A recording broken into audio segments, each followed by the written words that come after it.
નમસ્તે ખેડૂત મિત્રો, આજના વિડીયોની અંદર આપણે જોશું કે ગુજરાતની તમામ માર્કેટ યાર્ડની અંદર કપાસના કેવા ભાવ રહ્યા હતા. તે સાથે સાથે આપણે જોશું કે MCX વાયદો અને ન્યુયોર્ક વાયદાની અંદર પણ ભાવની કેવી હલચલ રહી હતી. સાથે સાથે રૂ બજારની સચોટ માહિતી પણ આપણે મેળવશું. પણ એની પહેલાં જો મિત્રો તમે ચેનલને સબસ્ક્રાઇબ ન કરી હોય તો ચેનલને સબસ્ક્રાઇબ કરી દેજો, જેથી કરીને ખેડૂતોને લગતા સમાચાર તથા કપાસના ભાવોના સમાચાર તમને સૌથી પહેલાં મળી રહે મિત્રો.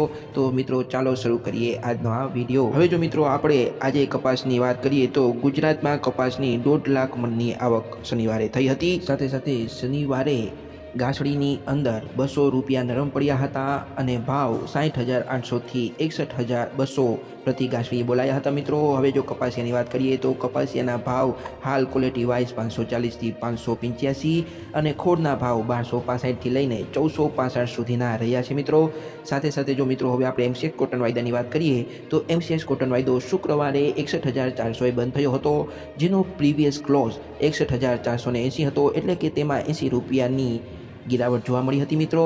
હવે જો મિત્રો ન્યુયોર્ક કોટન વાયદાની વાત કરીએ તો ન્યુયોર્ક કોટન વાયદો 93.93 સેન્ટે બંધ થયો હતો, જેનો પ્રીવિયસ ક્લોઝ હતો 93.48 સેન્ટ, એટલે કે તેમાં 0.45 સેન્ટની તેજી જોવા મળી હતી મિત્રો.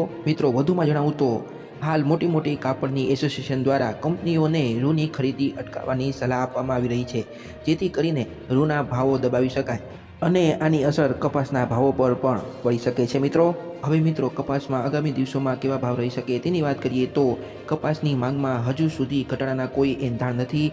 સાથે સાથે US અને ચીનમાં પણ કપાસનું ઉત્પાદન આ વર્ષે ઘટ્યું છે અને આ વર્ષે સ્થાનિક બજારમાં પણ કપાસની માંગમાં 19% જેટલો ઉછાળો જોવા મળી રહ્યો છે મિત્રો. આ બધા કારણો જોતા હજી કપાસના ભાવોમાં મંદી આવે તેવું લાગતું નથી અને કપાસના ભાવ એકંદરે તેજી તરફના જ રહે તેવી પૂરેપૂરી આશા છે મિત્રો. સાથે સાથે મિત્રો તમને જણાવું કે આજે રવિવાર હોવાથી તમામ માર્કેટ યાર્ડની અંદર હરાજી બંધ છે, તેથી હવે આપણે જોશું કે શનિવારના રોજ ગુજરાતની તમામ માર્કેટ યાર્ડની અંદર કપાસના કેવા ભાવ રહ્યા હતા.